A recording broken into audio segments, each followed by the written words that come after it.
మొదటి నుంచి కూడా బీఆర్ఎస్ పార్టీ మేమందరం కూడా ప్రశ్నిస్తూ ఉన్నాం. 6 నెలల్లో చట్టబద్ధత కల్పించి రిజర్వేషన్ ఇస్తామన్నారు. 6 నెలల్లో ఏదైనా ప్రయత్నం జరిగిందా? ఒక్క ప్రయత్నం అన్నా? సంవత్సరాల తర్వాత గొడవ వస్తే బీసీ కమిషన్ వేసారు. ఈ దేశంలో ఎక్కడైనా ఒక బీసీ కార్పొరేషన్ బీసీ కమిషన్ కు చట్టబద్ధత ఉందా? మళ్ళీ మేము కొట్లాడి అడిగితే డెడికేటెడ్ కమిషన్ వేసిన తర్వాత చట్టం తేవాలన్నాం. చట్టం తేవాలంటే అసెంబ్లీలో తీర్మానం చేసారు. మా పార్టీ మా నాయకులందరూ కూడా సపోర్ట్ చేసింది. ఢిల్లీకి లెటర్ పోకముందే వీళ్ళకి తెలియక ఢిల్లీలో పోయి పెద్ద మహాధర్నా పెద్ద సభ పెట్టింది. అక్కడ సంఘాలను కలుపుకొని తీరా చూస్తే గవర్నర్ సంతకం కూడా కాలేదు. ఆ రోజుకి గవర్నర్ సంతకమే కాలేదు. మీరు ఇంత అడావుడి చేస్తున్నారు, మరి ఏం జరుగుతుంది అంటే సంతకమైపోయింది. కానీ ఒక్కనాడు కూడా ప్రధానమంత్రిని కలిసి అడగలేదు. మా ఎంపీ రవిచంద్ర గారు ఎన్నోసార్లు అక్కడిని ఆగిపోయాడు. వస్తారేమో, ఢిల్లీకి వస్తారంటే మనం పిలుస్తారేమో పోయి తీసుకొని వెళ్దామని.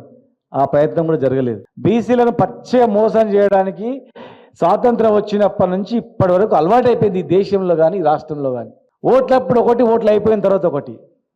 పల్లకిలు మోయడానికి మాత్రమే పనికొచ్చిన తప్ప ఆ పల్లెకిలో కూర్చునే పెట్టాలి, వీళ్ళు కూడా పక్కన కూర్చుని పెట్టుకోవడం కూడా సోయలేదు. అడుక్క తినే పరిస్థితి తీసుకొచ్చారు.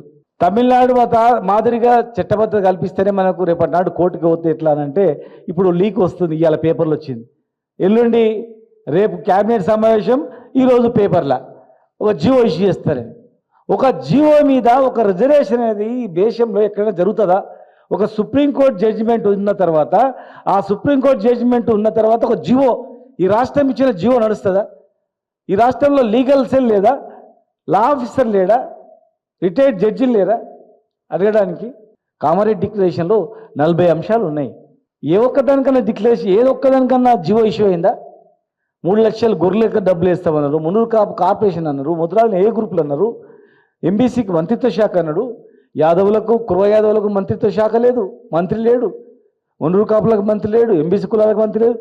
ఏదో నామమాత్రంగా ఇచ్చింది. ఈరోజు ఒక మంత్రి గారు నాకు ఈ శాఖ ఇచ్చింది, అదృష్టమో దురదృష్టమో అర్థమైతలేదు, పైసలు లేదు, మా పరిస్థితి ఘోరంగా ఉందని చెప్పి పశుసంవర్ధక శాఖ మంత్రి స్వయంగా మాట్లాడిన మాటలు కూడా ఇలా పేపర్లు వచ్చినాయి. అంటే పైసలు లేని శాఖ, ప్రాధాన్యత లేని పోస్టులు ఇచ్చి అవమానపరచడం తప్ప ఏమైనా ఉందా? నియోజకవర్గం ఎంపీ పార్లమెంట్కి 2 సీట్లు ఇవ్వాలంటే చార్మినార్, యాకత్పుర, నాంపల్లి ఇవి చూపిస్తారు టికెట్లు ఇవ్వడంలో. కార్పొరేషన్ చైర్మన్ లేవు. ఇవాళ నియామకం అయితే ఏ ఒక్క నియామకంలో కూడా ఈ వర్గాలకు లేదు. అందుకే ఖచ్చితంగా చట్టబద్ధతతో ఇవ్వకపోతే మీరన్న ప్రకారం ఖచ్చితంగా దానికి తగినటువంటి కార్యాచరణ మేము చేస్తాం. కాంగ్రెస్లో ఉన్న నాయకులు కూడా వాళ్ళు ఏదో చెప్పగానే నేను దానిమని ప్రెస్ మీట్ పెట్టి మమ్మల్ని తిట్టడం అవి చేయకండి. మీ కళ్ళు మీరు ఒడుచుకున్నట్లయితుంది. మేము లొల్లి పెడితే కనీసం మీకు ఆ మంత్రులు, ఆ పోస్టులు, ఆ చైర్మన్లు అవన్నీ ఇస్తారు. కనుక మనల్ని తాకట్టు పెట్టకుండా ధైర్యంగా మీరు చట్టబద్ధతతోనే రిజర్వేషన్ ఇచ్చేటట్టు మీరు పోరాటం చేయండి. లేదంటే పరిస్థితి ఘోరంగా ఉంటుందని చెప్పి తెలియజేస్తున్నాను.